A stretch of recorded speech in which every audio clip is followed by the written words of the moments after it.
ஓம் ஸ்ரீ பிரித்யங்கரா தேவியே போற்றி போற்றி. நல்லதே நினைப்போம், நல்லதே நடக்கும். சக்தி பிரித்யங்கரா குழந்தைகளுக்கு இந்த தாயின் ஆசீர்வாதம் என்றுமே முழுமையாக கிடைக்கட்டும். என் தங்கமே, நீ அழுத காலம் எல்லாம் முடிந்து உன்னுடைய கஷ்ட காலங்களுக்கு எல்லாம் முடிவினை தருவதற்காக உன் அம்மா இன்று வந்திருக்கின்றேன்.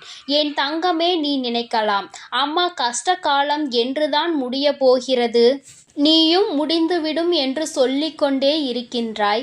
ஆனால் என் வாழ்க்கையில் எந்த மாற்றங்களும் நடந்தது போல இல்லையே என்று என் பிள்ளை நீ நினைக்கின்றாய் அல்லவா? என் தங்கமே, ஒரு விஷயத்தை மட்டும் நீ தெளிவாக புரிந்து கொள்ள வேண்டும். வாழ்க்கையில் கஷ்டங்கள் என்பது நீயாகவே உனக்குள் சுமப்பது. கஷ்டங்கள் இல்லாத வாழ்க்கை என்று யாருக்கும் கிடையாது. அதை தன்னுடைய மனதில் சுமந்து கொண்டு செல்பவன் காலம் முழுவதும் அந்த கஷ்டத்தில் இருந்து மீண்டு வர முடியாமல் தவித்து நிற்கின்றான்.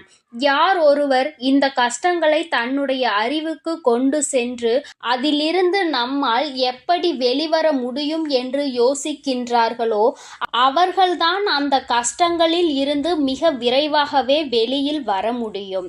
இன்று உன் அம்மா இந்த தாயின் வாக்கினை கேட்கும் வரை உனக்காக நான் நிச்சயமாக காத்து கொண்டிருப்பேன் என்று சொன்னதற்கு ஒரு காரணம் இருக்கிறது. ஏனென்றால் என் குழந்தைக்கு விடியலில் எத்தனை நல்லதாக இருந்தாலும் 1008 குழப்பங்கள், 1008 மனக்கசப்புகள் என்று எப்பொழுதுமே மனவேதனையை சுமந்து திரிந்து கொண்டிருக்கின்றாய். அப்படி இருக்கின்ற உனக்கு வாழ்க்கையில் எது நல்லது எது கெட்டது என்று சரியான முடிவினை சரியான நேரத்தில் எடுக்க முடிவதில்லை. சரியான நேரத்திற்கு சரியான இடத்திற்கு செல்வதற்கு கூட உன்னால் முடியவில்லை.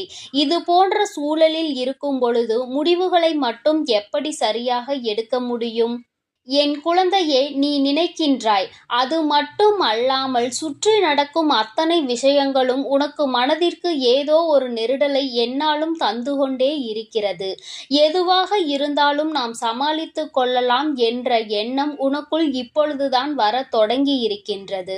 இத்தனை நாட்களும் நீ பட்ட கஷ்டங்கள் ஏராளம், நீ அனுபவித்த சோதனைகள் ஏராளம், மனக்குழப்பங்கள் ஏராளம். என் குழந்தையின் மனதிற்குள் ஒவ்வொரு விஷயத்தையும் போட்டு குழப்பிக் கொள்ளும் பொழுது நிச்சயமாக உன்னுடைய மனது என்ன யோசிக்கின்றது, எதை பற்றி சிந்திக்கிறது என்பதை ஒரு தாயாக என்னால் நிச்சயமாக உணர்ந்து கொள்ள முடியும். என் தங்கமே, ஒவ்வொரு நாளும் உனக்கு இருக்கின்ற அத்தனை விதமான எண்ணங்களையும் ஒன்று திரட்டி நீ சோகத்தின் வழியே நடக்க தொடங்குகின்றாய். ஆனால் அத்தனை கவலைகளையும் தூர எறிந்துவிட்டு சந்தோஷமான பாதையில் செல்ல வேண்டும் என்று நீ ஒரு நாளுமே நினைப்பதில்லை. ஒரு விஷயத்தை தெளிவாக புரிந்துகொள். தினமுமே விடியல் என்ற ஒன்று இருக்கிறது. இந்த விடியலில் உனக்கான வாழ்க்கை என்ற ஒன்றும் இருக்கிறது. அந்த வாழ்க்கையில் 1000 மனக்கசப்புகள் இருக்கிறது, 1000 சந்தோஷங்கள் காத்து கொண்டிருக்கிறது, கோபதாபங்கள் இருக்கிறது, மனவேதனைகள் இருக்கிறது, எல்லாவற்றிற்கும் தீர்வும் இருக்கிறது. அதனால் ஒவ்வொரு நாளும் இந்த வாழ்க்கை உனக்கென்று இருக்கிறது என்பதை புரிந்துகொள். எதிலிருந்து தப்பித்தாலும் இதிலிருந்து தப்பிக்க முடியாதல்லவா? இந்த வாழ்க்கையை சந்தோஷமாக நீ வாழ்ந்துதானே ஆக வேண்டும். இந்த வாழ்க்கையில் உனக்கு கிடைத்த பல நல்ல விஷயங்களை எல்லாம் உன்னுடைய மனதிற்குள் நீ வைத்து கொண்டு எதையெல்லாம் உனக்கு தேவையில்லாத விஷயங்களோ அவை எல்லாவற்றையும் தூர தூக்கி எறிந்துவிட்டு நீ எப்பொழுதுமே சந்தோஷமாக இருப்பதற்கு பழக வேண்டும். என் தங்கமே, சந்தோஷம் என்பது எங்கே இருக்கிறது என்று நீ யோசிக்காதே. என் தங்கமே, சந்தோஷம் என்ற ஒன்று எல்லோருக்குமே ஒரு நாள் வாழ்க்கையில் கிடைக்கும். அதற்கு முன்னால் ஏற்படக்கூடிய அனைத்து கஷ்டங்களுமே அந்த சந்தோஷத்தை உனக்கு வெளிக்கொண்டு வருவதற்காக தான் என்பதை நீ புரிந்து கொள்ள வேண்டும். என் குழந்தையே, ஒவ்வொரு நாளும் நீ ஒவ்வொரு விதமான கஷ்டங்களை அனுபவித்து அதிலிருந்து ஒவ்வொரு விதமான சந்தோஷங்களையும் சேர்த்துதான் கற்றுக்கொண்டு வெளியில் வருகின்றாய். இன்று உனக்கு நல்லதை பேசுகிறார்கள் என்று நினைப்பவர்கள் நாளையே உன் வாழ்க்கையில் கஷ்டங்களை கொடுக்கின்றார்கள். இப்படி ஒவ்வொரு நாளும் உனக்கு மன கஷ்டங்களையும் மனக்கசப்புகளையும் கொடுத்துவிட்டு அவர்கள் மட்டும் அங்கே நன்றாக இருக்க முடியும் என்று நினைக்கின்றாயா? உனக்கு கொடுத்த கஷ்டங்களை விட பல மடங்கு அதிகமான கஷ்டங்கள் அவர்கள் வாழ்க்கையில் அவர்களை தொடர்ந்து வரும் வரும் என்பதனை நீ மறந்து விடாதே. என் தங்கமே, எல்லோருக்குமே வாழ்க்கையில் சந்தோஷமும் துக்கமும் மாறி மாறி வருவது போல உனக்கு துக்கம் அதிகமாக வருகிறது, சந்தோஷம் குறைவாக வருகிறது என்று நினைக்கின்றாய். என் தங்கமே, முதலில் கண்ணீர் சிந்துவதை நிறுத்து.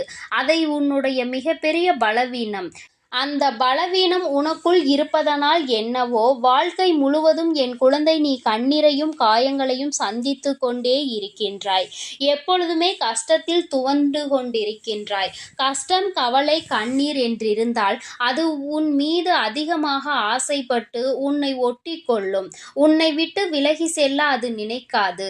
எல்லாவற்றையும் தாண்டி உன்னால் வர முடியும் என்று எப்பொழுது நீ மனதார நினைக்கின்றாயோ அப்பொழுதுதான் இவை எல்லாம் உன்னை விட்டு நீங்க ஆரம்பிக்கும் என்பதை நீ புரிந்து கொள்ள வேண்டும். என் தங்கமே, கஷ்டகாலம் முடிய போகின்ற நேரம். உன் வாழ்க்கையில் உனக்கான பல நல்ல விஷயங்கள் எல்லாம் நடக்கத் தொடங்கும். இத்தனை நாட்களும் எந்த ஒரு செயல்பாடும் இல்லாமல் கிடந்த விஷயங்கள் எல்லாமே இனிமேல் உனக்கு நல்லபடியாக தொடங்கும்.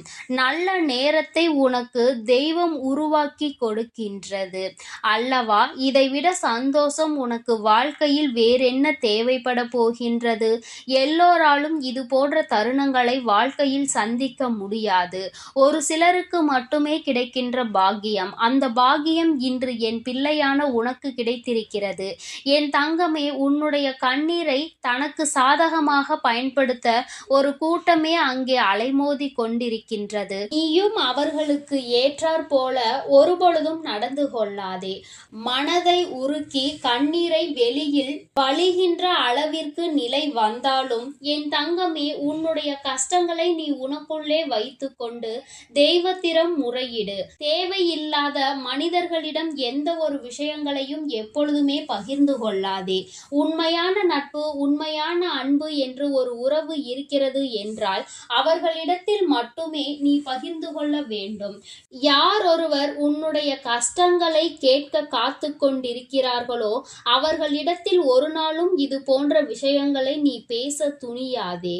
என் தங்கமே, ஆபத்தில் உதவி செய்ய வரமாட்டார்கள். ஆனால் நீ என்ன செய்கிறாய் என்பதை பார்த்து உன்னை கேலியும் கிண்டலும் மட்டும் எப்பொழுதுமே குறையாமல் செய்து கொண்டிருப்பார்கள். அவர்களினுடைய இந்த தவறான எண்ணங்களை அவர்களே அனுபவிப்பார்கள். அவர்களுக்கு அதற்கான தண்டனை கிடைக்கப் போகிறது என்பதை நீ முதலில் புரிந்து கொள்ள வேண்டும். மற்றவர்கள் முன்னிலையில் ஒரு நாளும் கண்ணீர் சிந்தி என் குழந்தையே, உன் வாழ்க்கையில் உனக்கு இருக்கின்ற கஷ்டங்களை வெளிப்படுத்தாதே என்று இந்த அம்மா உனக்கு சொல்கின்றேன். மிக முக்கியமான விஷயம் என்ன தெரியுமா? கணவன் மனைவி உறவுகளுக்கிடையில் 1000 பிரச்சனைகள் இருக்கலாம். ஆனால் அவை இன்று ஆரம்பித்து நாளை முடியும். ஒரு சிலருக்கு அடுத்த நொடியே முடிந்துவிடும். ஒரு சிலருக்கு 2 நாட்கள் எடுத்துக்கொள்ளும். ஒரு சிலருக்கு சில மாதங்கள் எடுத்துக்கொள்ளும். ஆனால் என் தங்கமே, நீ இந்த பிரச்சனைகளை எப்பொழுதும் வெளியில் சொல்லி உன்னுடைய மன கவலையை கொட்டி தீர்க்காதே. ஏனென்றால் இந்த உறவு என்பது இன்றோடு முடிய போவது கிடையாது. மீண்டும் அதிகமான அன்போடு தொடரக்கூடிய உறவானது இது. பிரச்சனைகளை வெளிக்காட்டி மற்றவர்களுக்கு அதன் மூலமாக குதூகலத்தை ஏற்படுத்துவதை விட, உன்னுடைய துணை மனவேதனை ஏற்படுத்துவதை விட ரகசியமாகவே வைத்திருந்தால் மீண்டும் இந்த உறவினுடைய ஒற்றுமை உனக்கு அதிகரிக்கும் என்பதை மறந்து விடாதே.